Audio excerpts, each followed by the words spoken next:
La del 11J, Elsa Bornerman. Cuesta creer que una abuela no ame a sus nietos, pero existió la viuda de R, mujer perversa, bruja siglo XX que solo se alegraba cuando hacía daño. La viuda de R nunca había querido a ninguno de los 3 hijos de su única hija, y mucho menos los quiso cuando a los pobrecitos les tocó en desgracia ir a vivir con ella después del accidente que los dejó huérfanos. Durante los años que vivieron con ella, la viuda de R trató a los chicos como si no lo hubieran sido. Si los había mortificado.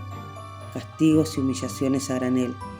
Sobre todo a Lilibet, la más pequeña de los hermanos, acaso porque era tan dulce y bonita, idéntica a la mamá muerta, a quien la viuda de R tampoco había querido, por supuesto, porque por algo era perversa, ¿no? Luis y Leandro no la habían pasado mejor con su abuela, pero al menos sus caritas los habían salvado de padecer una que otra crueldad. No se parecían a la de Lilibet, y por lo tanto, a la vieja no se le habían transformado en odiados retratos de carne y hueso. El caso fue que tanto sufrimiento soportaron los 3 hermanos por culpa de la abuela que, no bien crecieron y pudieron trabajar, alquilaron un departamento chiquito y allí se fueron a vivir juntos.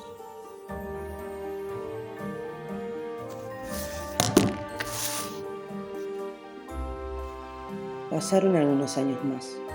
Luis y Leandro se casaron y así fue como Lilibet se quedó solita en aquel 11J, contrafrente, 2 ambientes, teléfono, cocina y baño completos, más balconcito a pulmón de manzana. Lili era vendedora en una tienda y a partir del atardecer estudiaba en una escuela nocturna. Un viernes a la medianoche, no bien acababa de caer rendida en su cama, se despertó sobresaltada, una pesadilla que no lograba recordar. Lo cierto fue que la muchacha empezó a sentir que algo le aspiraba las fuerzas, el aire, la vida.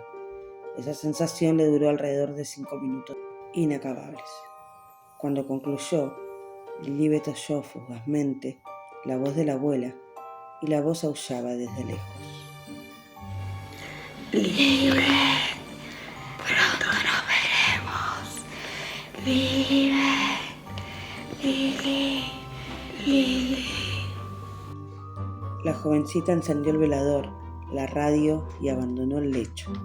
Indudablemente una ducha tibia y un tazón de leche iban a hacerle muy bien después de esos momentos de angustia.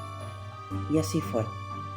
Pero a la mañana siguiente, lo que ella había supuesto una pesadilla más, comenzó a prolongarse, aunque ni la misma Lili pudiera sospecharlo todavía. Las voces de Luis y Leandro a través del teléfono le anunciaron: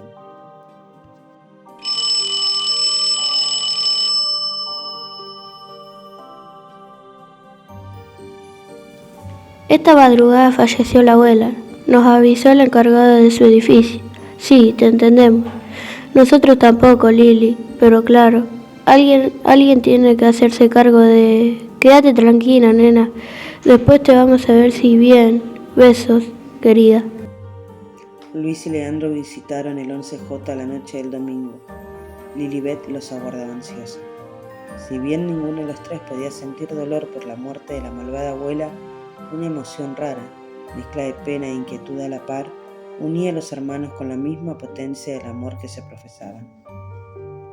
Si estás de acuerdo, nena, Leandro y yo nos vamos a ocupar de vender los muebles y demás cosas. Pensamos que no te vendría mal algunos artefactos. Esta semana te los vamos a traer. La abuela había comprado un TV a color, licuadora, heladera, lustrador y lavarropa ultra moderno. ¿Qué te parece? Lilibet los escuchaba como atontada, y como atontada recibió, el sábado siguiente, los 5 aparatos domésticos que habían pertenecido a la viuda de R, que en paz descanse. Su herencia visible y tangible. La otra, Lili acababa de recibirla también, aunque ¿cómo podía darse cuenta? ¿Quién hubiera sido capaz de darse cuenta? Más de 2 meses transcurrieron en los almanaques hasta que la jovencita se decidió a usar esos artefactos que se promocionaban en múltiples propagandas, tan novedosos y sofisticados eran. Un día superó la desagradable impresión que le causaban al recordarle a la desamorada abuela y finalmente empezó con la licuadora. Aquella mañana de domingo, tanto Lilibet como su gato se hartaron de bananas con leche. partir de entonces comenzó a usar también la lustradora, enchufó la lujosa heladera con freezer, hizo instalar el televisor con control remoto y puso en marcha el enorme lavarropas. Este artefacto era verdaderamente enorme. La chica tuvo que acumular varios kilos de ropa sucia para poder utilizarlo. ¿Para qué habría comprado la abuela semejante armatoste, solitaria como habitaba su casa? A lo largo de algunos días, acostumbrando a manejar todos los electrodomésticos heredados, tal como si hubieran sido suyos desde siempre. El que más le atraía era el televisor a color, claro.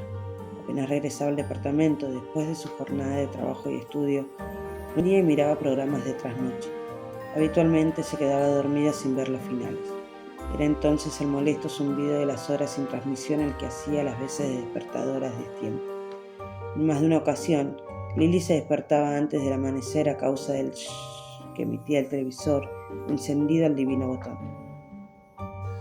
Una de esas veces, cerca de la madrugada de un sábado como otros, la jovencita tanteó el cubrecama medio dormida tratando de ubicar la cajita del control remoto que le permitía apagar la televisión sin tener que levantarse. Al no encontrarlo, se despabiló a medias. La luz platinosa que proyectaba el aparato más su chirriante sonido terminaron por despertarla totalmente. Entonces la vio y un estremecimiento le recorrió el cuerpo. La imagen del rostro de la abuela le sonreía sin sus dientes desde la pantalla. Aparecía y desaparecía en una serie de flashes que se apagaron de pronto, tal como el televisor, sin que Lilibet hubiera siquiera rozado el control remoto. A partir de aquel sábado, el espanto se instaló en el 11J como un huésped favorito. La pobre chica no se animaba a contarle a nadie lo que le ocurría. ¿Me estaré volviendo loca? Se preguntaba aterrorizada. Le costaba convencerse de que todos y cada uno de los sucesos que le tocaba padecer estaban formando parte de su realidad cotidiana. Para aliviar un poquito su callado pánico, Lilibet decidió anotar en un cuaderno esos hechos que solamente ella conocía, tal como se habían desarrollado desde un principio. Y anotó entonces, entre muchas otras cosas, que La ilustradora no me obedece. Es inútil que intente guiarla sobre los pisos en la dirección que deseo. El aparato pone en acción sus propios planes, moviéndose hacia donde se le antoja. Antes de ayer, la licuadora se puso en marcha por su cuenta, mientras yo colocaba en el vaso unos trozos de zanahoria. Resultado, 2 dedos heridos. Horrendas sorpresas. Encuentro largos pelos canosos enrollados en los alimentos, aunque lo peor fue abrir el freezer y hallar una dentadura postiza. Lo arrojé por el incinerador. La desdentada imagen de la abuela continúa apareciendo y desapareciendo. De pronto, en la pantalla del televisor durante las funciones de trasnoche, mi gato Samri parece percibir todo. Se desplaza por el departamento, casi siempre erizado. Fija su mirada redondita aquí y allá, como si lograra ver algo que yo no. El único artefacto que funciona normalmente es el lavarropa. Voy a deshacerme de todos los demás malditos aparatos, a venderlos, a regalarlos, mañana mismo, durante la siesta dominguera, mientras me dispongo a lavar una montaña de ropa. Aquí concluyen las anotaciones de Lilibet. Abruptamente, y un trazo de bolígrafo azul sale como una serpentina desde el final de esa A hasta llegar al extremo inferior de la hoja. Tras un día y medio sin noticias de Lily, los hermanos se preocuparon mucho y se dirigieron a su departamento. Era el mediodía del martes siguiente a esa siesta dominguera. Apenas arribados, Luis y Leandro se sobresaltaron. Algunas vecinas cuchicheaban en el corredor general, otra golpeaba la puerta del 11J, mientras que el portero pasaba el trapo de piso una y otra vez. No sabemos qué está pasando adentro. La señorita no atiende el teléfono, no responde al timbre ni a los gritos de llamado. Desde ayer que... Agua jabonosa seguía fluyendo por debajo de la puerta hacia el corredor general, como un río casero. Dieron parte a la policía. Forzaron la puerta, que estaba bien cerrada desde adentro y con su correspondiente traba. Luis y Leandro llamaron a Lili con desesperación. La buscaron con desesperación y con desesperación comprobaron que la muchacha no estaba allí. El televisor en funcionamiento, pero extrañamente sin transmisión a pesar de la hora, enervaba con su zumbido. En la cocina, la montaña de ropa sucia junto al lavarropas en marcha y con la tapa levantada. medio enroscada la paleta del tambor giratorio y medio colgando hacia afuera un camisón de Lilibet, única prenda que encontraron allí, además de una pantufla casi deshecha en el fondo del tambor. El agua jabonosa seguía derramándose y empapando los pisos. Más tarde, Luis ubicó a Sambri detrás de un cajón de soda y semioculto por una pila de diarios viejos. El animal estaba como petrificado y con la mirada fija en un invisible punto de horror del que nadie logró despegarlo todavía. Se lo llevó Leandro, el gato, único testigo. Pero los gatos no hablan, y a la policía las anotaciones del cuaderno de Lilibet le parecieron las memorias de una loca que vaya a saberse cómo hizo para desaparecer sin dejar rastro. Una loca suelta más, la loca del 11J, como la apodaron sus vecinos, cuando la revista para la que yo trabajo me envió a hacer esta nota.